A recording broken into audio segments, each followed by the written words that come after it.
Hi everyone, this is John out here with you. I don't normally make a lot of these, but this is going to be a Let's Play of Resident Evil Remake. Available for the PlayStation 3, 360, PC, PS4, Xbox One, and probably soon the Switch here. This is going to be a normal difficulty playthrough of Jill Valentine's gameplay. I'm not going to do a lot of talking in this first video here because you're going to get the intro sequences. But this is going to be a succinct playthrough. I try to cut down on backtracking as much as possible, and I'll chime in when necessary. I hope you guys enjoy and have a good time with the Let's Play. Enjoy Resident Evil. If this is your first foray through it, you'll have a lot of fun. Alpha team is flying around the forest zone, situated in northwest Raccoon City, where we are searching for the helicopter of our compatriots, Bravo team, who disappeared during the middle of their mission. Haven't found it yet? No, not yet, Brad. Bizarre murder cases have recently occurred in Raccoon City. There are outlandish reports of families being attacked by a group of about 10 people. Victims were apparently eaten. The Bravo team was sent in to investigate, but we lost contact. Look, Chris! Bravo team's helicopter was a derelict.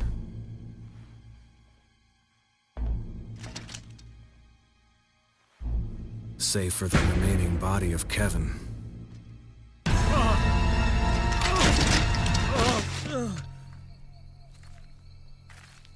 We continued our search for the other members, and it turned into a nightmare.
This way. Damn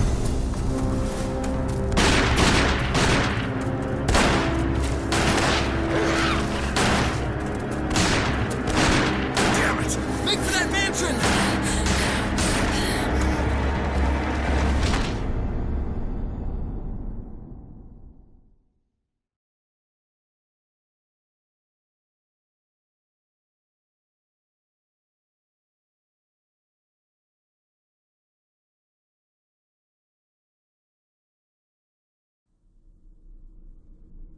There are only 3 STARS members left now.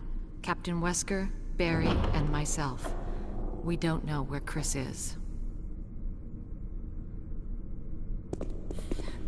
What is this place?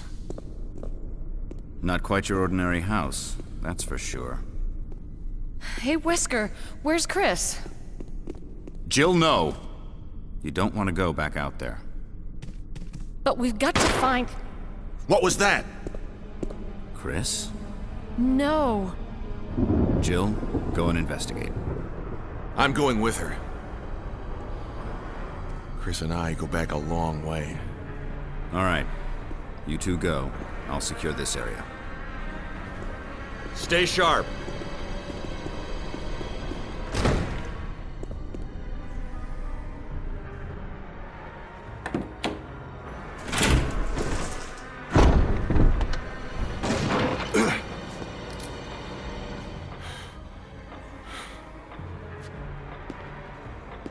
A dining room.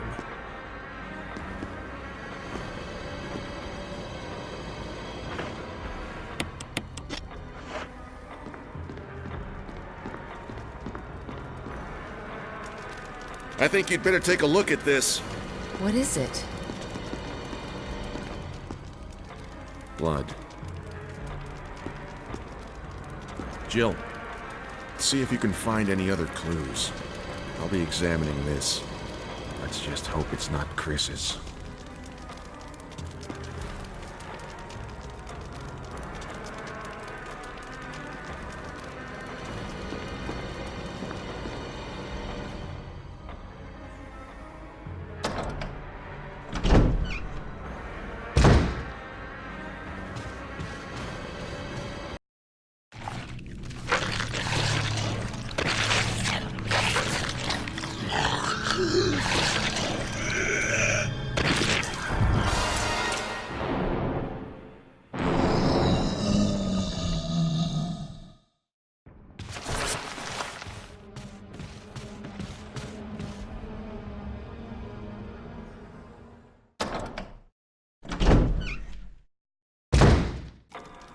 Barry! What is it? Look out! It's a monster! Let me take care of it!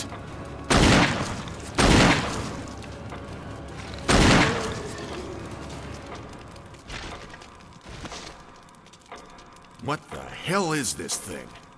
I found Kenneth killed by this thing. Let's report this to Wesker.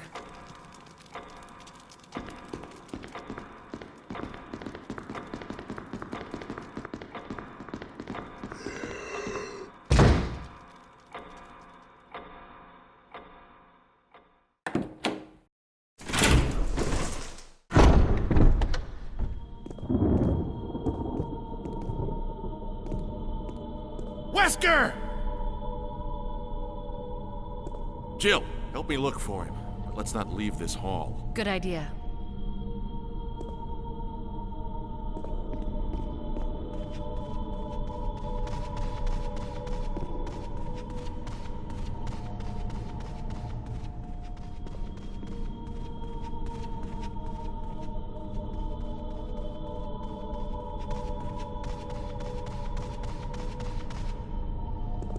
Barry.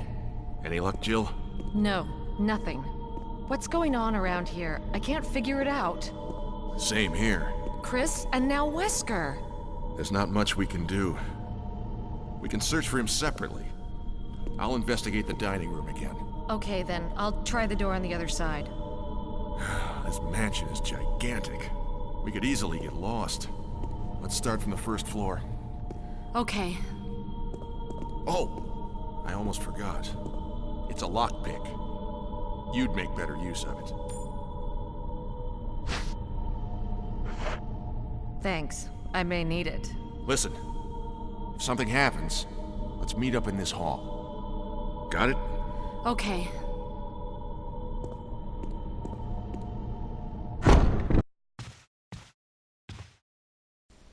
Alright, well I hope you had time to take that all in and catch your breath here. So, now we're finally going to get to take control of Jill as you navigate through the mansion, you know, the incident in the Arklay Mountains and all of that. So, you're going to find out as you go along. As beautiful as this game is, and it's hauntingly beautiful now, especially with the HD remake, you know, from the PlayStation 3 and 360, it's 720p to now 1080p. So, a little bit of extra fidelity and detail in there for you, and then, you know, likely within the next couple of years with the Xbox Scarlet and the PS5, you're going to get a little bit more of that to go as well.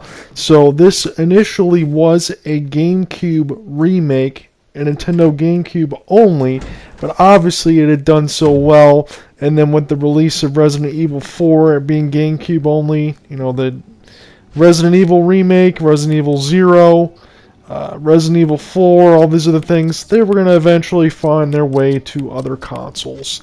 But GameCube had a hell of an exclusive from time to time, and it was very, very enjoyable to have this game be remade and use and be faithful in its source material.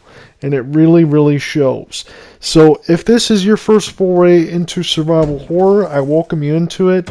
If you're not counting, Welcome Home or Sweet Home, I think it's Sweet Home on the NES. I think some of the RE guys were working on that stuff, and then this was pretty much the grandfather, the granddaddy of them all.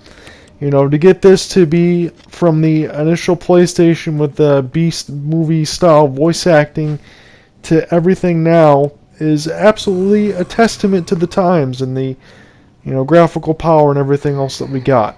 So my main objective here is just to get you through this game, like I said, with as minimal backtracking as possible, but not missing any of the important stuff, so you're not feeling like I'm skipping out on all of this stuff all over the place.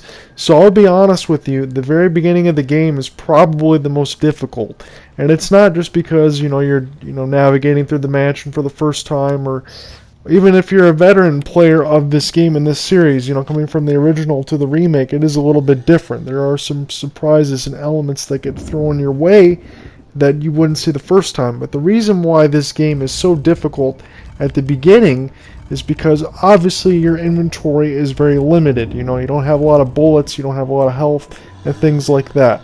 If you're playing as Jill in this initial playthrough that you're going to see in this Resident Evil Let's Play, you have a couple extra inventory spaces. You have a lockpick, so you don't need, old keys or small keys to open doors. But she is a little more frail. Taking damage is not something that you want to do with Jill. A couple bites can already put you on your deathbed. If you're Chris Redfield, you have a little bit more vitality there, so you can take some more damage, but your inventory space is limited, and you have to rely on getting old keys or other things in the inventory to get through doors and stuff like that, so it can become very cumbersome, and you have to do a little bit more resource management if you're playing as Chris Redfield. But be that as it may, there is not too many differences that go along the main storyline, other than the characters you meet and stuff like that, but your main goal is to get the hell out and be alive at the end of it, and try to have your teammates be alive at the end of it. So what you're going to be doing is you're going to be finding clues, finding resources. Sometimes, as you see, items can be manipulated. You pick up the golden arrow, rip it off, put the arrowhead in there, and open up this door, which is one of the new areas from the initial game. This is how you end up getting the sword key. You're going to need keys, and you're going to need other items to be able to successfully navigate through the mansion. So, as you're seeing here, examine everything. If you don't know where to go, examine. And your map is your friend, especially in this remake. Depending on your control scheme, I'm using Type B here. You can press triangle on the PS4, or I believe it's Y on the Xbox 360, Xbox One. That would be the yellow button. That would allow you to see your map. If your map is glowing red, that means there's items still available in the room. If it is not, that means it's 100% clear. It's a very nice pinpoint and a nice avenue to look at to see if you're lost or if there's items and things that are in there. So, new to this game, as you see there, is defensive items. If you're grabbed, you can use a dagger, or a stun gun if you're Jill, or a dagger and a hand grenade if you're Chris that will automatically decapitate zombies. It helps you get away. It's something that the developers have put in with the added difficulty that's in this remake. It's nice to have those in your back pocket. Just don't make it a habit, because you will die. You will run out of defensive items. There are not a lot of them lying around. So this first part of this video is going to be coming to a close, but a lot of the stuff going forward will be gameplay as we've gone through a lot of the intro cinematics. So this is one of the first rooms in the first game where you'd push to get the map. Same way there, if you go, and you're not going to see it here, if you go a little farther back, you can pick up a defensive dagger and it will trigger a cinematic scene with the zombie. And if you're able to get past him, you got a free dagger, but if not, it's just a zombie that's going to be stuck there. So you don't even have to trigger that, it's completely optional. But that's also, if you have the special key after you beat the game, where you can change costumes and things like that. That's normally where it was. So I've used the sword key there. You're going to get another cinematic here with Barry, and then when we come back, we're going to start navigating through the mansion. Have a good one, everybody. We'll talk to you soon. Barry, Oh, Jill. Got any good news? other than I'm still alive in this madhouse? No. Can't say it's much safer here either. We'd better secure our escape route first. There's gotta be a back door somewhere. All right then, let's split up again. Hey, hold on a sec. Look what I've found. What? A can of fizz. It's sure to yellow and mellow those things. It's yours. Hopefully you won't have to use it.